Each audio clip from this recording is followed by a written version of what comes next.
नमस्कार दोस्तों, स्वागत है आपका मेरे चैनल पे। दोस्तों, जैसा कि आप जानते हैं कि इंडियन एयरफोर्स के लिए AMCA बनेगा, जो कि एक 5th जनरेशन फाइटर एयरक्राफ्ट होगा, और नेवी के लिए twin engine deck based fighter jet बनेगा, जिसके ऊपर भी काम जारी है। तो ऐसे में दोस्तों, तेजस MK2 का क्या भविष्य होगा और क्यों ये कहा जा रहा है कि यही मुख्य फाइटर जेट होगा, जो कि 4.5 जनरेशन की कैटेगरी के अंदर होगा, और इसके अंदर बहुत से अपग्रेड भी होते रहेंगे समय समय के ऊपर। आज इसी के ऊपर बात करेंगे। चलिए दोस्तों, शुरू करते हैं।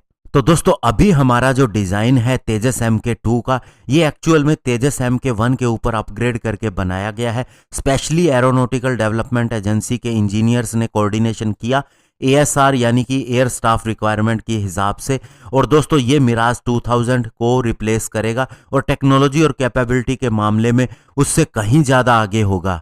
और दोस्तों, क्यों तेजस MK2 बहुत ही ज़्यादा खास है और इसे ओमनी रोल फाइटर कहा जा रहा है, जो फाइटर जेट सभी रोल निभा सके, तो इसके लिए आपको बताना चाहूँगा कि ये आने वाले समय में मिराज 2000, MiG-29, जगुआर जेट, जो कि तीनों ही इंडियन एयरफोर्स के फाइटर जेट हैं, इन्हें रिप्लेस करेगा। अगर हम बात करें मिराज 2000 की, तो ये मल्टी रोल जेट है। MiG-29 की बात करें तो ये एयर सुपीरियोरिटी फाइटर जेट है, और जगुआर की बात करें तो ये ग्राउंड स्ट्राइक फाइटर है। तो तीनों के अलग अलग रोल हैं, लेकिन तेजस MK2 ये तीनों रोल निभाएगा। और दोस्तों, तेजस MK2 अकेला ऐसा एयरक्राफ्ट होगा अपनी क्लास के अंदर जो 8 beyond visual range air to air missile carry कर सकेगा, और साथ में 3 ड्रॉप टैंक्स भी कैरी कर सकेगा एयर सुपीरियोरिटी कॉन्फ़िगरेशन के हिसाब से। इसके अलावा स्ट्राइक कॉन्फ़िगरेशन के अंदर भी इसने बहुत अच्छे वेपन पैकेज का मुजाहिरा किया है। तो दोस्तों, इस तरह से ये फाइटर जेट पूरी तरह से एक ओमनी रोल फाइटर जेट का परफेक्ट एग्जाम्पल है, और आने वाले समय में अपनी परफॉर्मेंस को और भी आगे लेके जाएगा। और दोस्तों, शुरुआत में इंडियन एयरफोर्स ऐसे 200 फाइटर जेट चाहती थी, ऐसा रिपोर्ट्स के अंदर आया था, लेकिन अभी माना जा रहा है ये 170 से 180 के बीच में हो सकते हैं, क्योंकि दोस्तों साथ ही साथ 5.5 जनरेशन के AMCA फाइटर जेट का काम भी चल रहा है, और माना जा रहा है 100 से 120 के बीच में ये फाइटर जेट भी अगले 15 सालों में इंडियन एयरफोर्स को मिलेंगे। और दोस्तों, ADA एक twin engine deck based fighter jet जो कि इंडियन नेवी के लिए होगा, उसके ऊपर भी काम कर रही है। लेकिन दोस्तों, बातें ये भी उठती रही हैं कि एक इसी के ऊपर बेस्ड एयरफोर्स का भी फाइटर जेट होना चाहिए, जिसे ओमनी रोल कॉम्बैट एयरक्राफ्ट या फिर ORCA कहा जाएगा।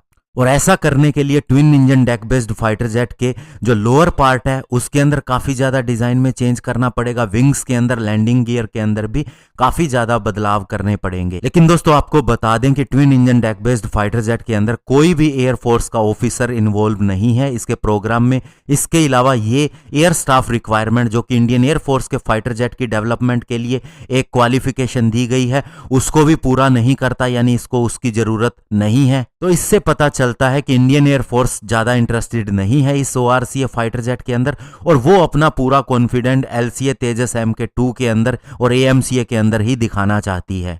और एयरफोर्स चीफ ने भी एक इंटरव्यू के दौरान कहा था कि उनका जो मुख्य फोकस है वो LCA तेजस MK2 और AMCA प्रोग्राम के लिए ही है, इनके प्रति उनकी प्रायोरिटीज़ है, और ORCA प्रोग्राम पर उन्होंने कुछ भी नहीं कहा। और इवन दोस्तों, इसके लिए भी फिर अलग से इन्वेस्टमेंट की ज़रूरत होगी। और वैसे भी दोस्तों, अगर तेजस MK2 जिसकी हम बता रहे हैं कि 170 से 200 फाइटर जेट की ज़रूरत होगी इंडियन एयरफोर्स को, तो जब तक इनका प्रोडक्शन होगा तो बहुत लंबा समय निकल जाएगा, और उस समय टेक्नोलॉजी और भी ज़्यादा आ जाएगी। तो ऐसे में एक ORCA जो कि एक twin engine deck based fighter jet का ही वर्जन होगा, उसकी ज़रूरत नहीं लगती है। और इसके अलावा दोस्तों, जैसे जैसे समय बीतेगा तो हमें LCA तेजस MK2 के अंदर भी और ज़्यादा अपग्रेडेशन की ज़रूरत होगी।